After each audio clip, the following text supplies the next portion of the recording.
Welcome back, everyone. I'm going to continue on with shotguns for a little while here. I'm doing two shotguns at once here. I've got them both laid out. These are two of my favorite break action shotguns. The reason I'm doing both at the same time is because one is kind of a clone or a copy of the other. Of course, I'm not going to do a real in-depth review on this Beretta 686 Silver Pigeon. This is the sporting version of it, simply because there are so many videos out there on that, and they do a much better job than I could ever do. But I wanted to have it in with this other firearm, which is the Weatherby Orion sporting. Basically a copy of the action, anyway, of the Beretta. The same type of locking blocks, and a very similar working action. Now, there's a few questions I have on the Weatherby.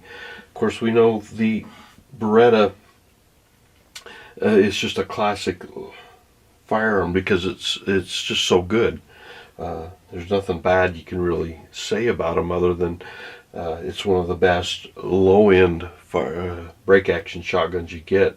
Now, I say low-end not in a bad way, because it is you're looking around the pushing the $2,000 price range to get into a Beretta. But at that price range, you get a really good firearm. Now, over-unders are just flat out simply expensive.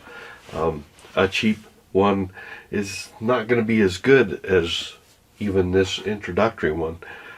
So there's introductory, and then there's cheap. And this is the Weatherby. I have to say, even though it's got the Weatherby name on it, it's a Turkish-made gun. Of course, Beretta is Italian. And we'll just take a quick flyby of my Beretta sporting. We have the white front sights. This has got snap caps in it, by the way. I checked it just before we started filming. You see the nice ventilated mid-rib and upper rib. And of course, there are lots and lots of videos out there on this. The nice engraving that's on them, it makes for a very pleasing gun. Now, this is a 2018 model. It's got the Moro Classic Type 4 end on it there. What do they call it? The Schwab 4 end with a little lip that goes down. The 2019 has done away with that, and they've also changed the engraving on them to where it's not quite as attractive as the engraving on these. I think they're a very pretty firearm. The wood on this one is fairly straight grained, but it's okay. It's still got a lot of pleasing characteristics to it, to my eye anyway. And with this two-tone receiver barrel here, we can see exactly how the lockup is, how we got these lugs that actually fall down in place on the action. And I'll open it up here. You can see how easy it is. I'm going to gently open it, because otherwise we'd extract those A-zoom snap caps again. And we've got our I don't know if we can swing it around in here, but you've got your two holes here that receive the locking lugs that actually come out of the receiver. See if we can get turned around here, and we can see one right there. They come out and engage, and then these locking blocks fall down into the action. It makes for an exceptionally strong action. Fairly nice triggers. I have not put a pull gauge on these. You can see the lockup is very gentle, and we can very easy to manipulate. And the reason I'm showing that off is because when we get to the Weatherby, we're going to see a little different scenario. The barrel selector right here, one is bottom, two is top. I always shoot from the bottom barrel first. Makes more linear recoil, a little gentler, a little easier to handle to me. and then go to the top one. Just the habit I've always been in. Gold-plated trigger, setter, and so on. We can go on for hours about the Beretta Silver Pigeon. Beautiful guns, last forever. If you wear it out, gets loose on you, you can just buy oversized parts, replace them. No machining required. The extractors, I believe, do require a little bit of work. That's another thing. The extractors are just so easy to pull out and clean under. Exceptionally easy to lubricate and get in there and work it over. So there we have it. Your Beretta. This was, like I said, was able to purchase this on clearance, so it was about $1,300. Quite a bit cheaper than what you would normally find it for. Being the sporting one, it does have the mid-bead sight on it. Not a big fan of mid-bead sights, but it's on this sporting version because it had the 30-inch barrels. They had actually 2 of these in stock. I opted for the longer barrel because I like longer barrels on most of the time. Let me put that way. So let's grab this Weatherby and see what you get for about an $800 gun, give or take, if you get it on sale and whatnot. You can see we've got, again, this has snap caps in it. We got decent wood on it, maybe one step above what the Beretta would have. Weatherby's typical high gloss finish. And again, this is a Turkish made gun. I'll zoom in here a little bit so you can get a view of the roll marks. They recently moved from California, and I applaud that. They've moved to Sheridan, Wyoming, getting away from the California politics. Bravo to Weatherby for being stepping out and doing that. Now, at that price point, this is really a fine firearm. I've heard some complaints about a few things on them. The Beretta has the traditional latch on the bottom, whereas this has a push button 4-in right here. Just push button and drop that out, and you can disassemble the gun very easily. And let's start at the front, work our way back. Extended choke tubes. I believe this is an overboard barrel. Ported barrels. This gun's recoil is exceptionally light. It's just a pleasure to shoot, and that's one of the big reasons I like this gun so much. No mid-bead sight. I appreciate that. It does have a fiber optic front sight. Not a big fan of fiber optic front sights, actually. Am a fan of extended choke tubes. So easy to check and see if they're tight, and very easy to replace.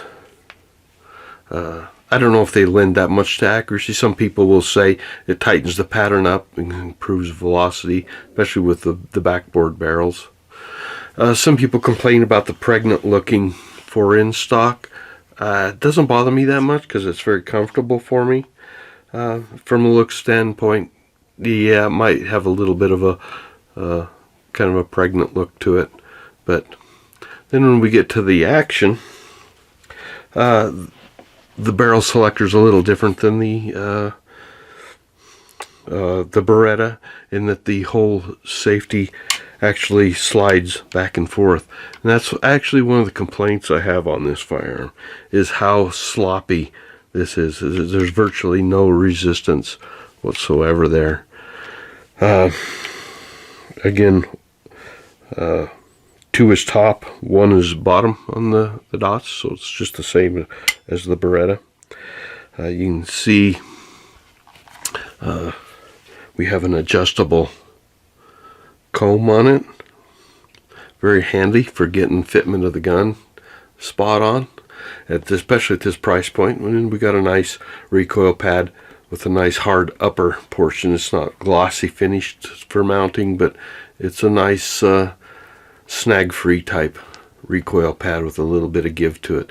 But it's a little stiffer than some of the other guns I have, but an exceptionally good fitting and functioning and low recoil firearm. The glossy finish, I not a fan of glossy finishes that much. That's a Weatherby trademark. Tends to start showing scratches. This gun only has a couple hundred rounds through it, and it's already starting to scratch up a little bit. So let's get to the action. You can see it's a nicely blued action, and we're going to pop it open here. Now that's the first thing you'll notice. These are fairly stiff, the latches. In fact, they had one in store that had been returned because he thought the latch was too stiff, and it is quite stiff from the factory, but you can see it's not that bad. It has loosened up a little bit. The action, these are selective ejectors, extractors, so if you don't fire a shot, it will, as you can see, it did not extract them, it just brought them out because the gun had been was uncocked. It's loosened up a bunch just in those 200 rounds. It's fairly good. You can see it takes a little bit of a snap to get it to lock into place. It's still a little bit tight there.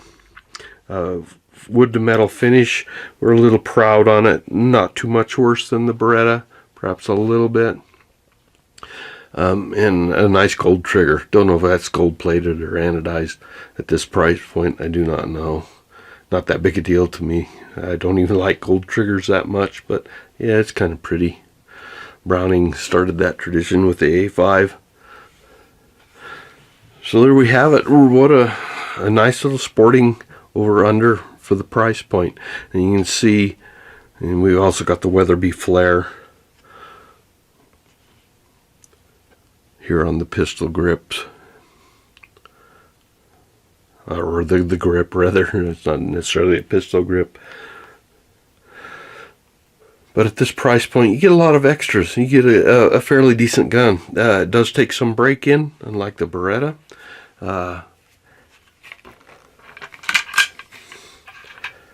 Pull out my snap caps here, throw one of them into my empty shotgun barrel, and you can see there's our receiver holes. The same extractors is jeweled on the side, not perfectly jeweled. There's some bluing that kind of got carried away on this particular firearm, but then but the same locking bolt type setup on this firearm that the Beretta has. So it's basically kind of a copy of that action. You can see the bolts that come out, and then the shape of the locking lugs, how it locks down into place. Again, not quite as smooth yet as the Beretta. Some people complain about that they won't even fall open for them. This one does. It loosened up very quickly, and very simple to operate. So there we have it. What a wonderful firearm for the price point, I believe. Some people may disagree with that you can't get into a good firearm until about $1,500 like the Silver Pigeon. But for an introductory type gun into over-unders, I see really nothing wrong with this firearm. I haven't had any problems yet. But and it's kind of young yet, but it seems to be breaking in nicely. And I'm pleased with it. No problems whatsoever with it other than being a little bit stiff. Now the triggers, I have measured the triggers on this one. We were at 6 pounds on the bottom barrel, 5 pounds on the upper barrel. Not unusual to see at this price point in an over-under, or even the Silver Pigeon. And as I said, I haven't checked it to see what its price point is yet. So there it is. Two very similar firearms for sporting, and a good value on this one, and a forever value on the Silver Pigeon. Can't go wrong with it. So anyway, thanks for watching, and I got one more shotgun I believe I'll bring out in the next video, and we'll take a look at it.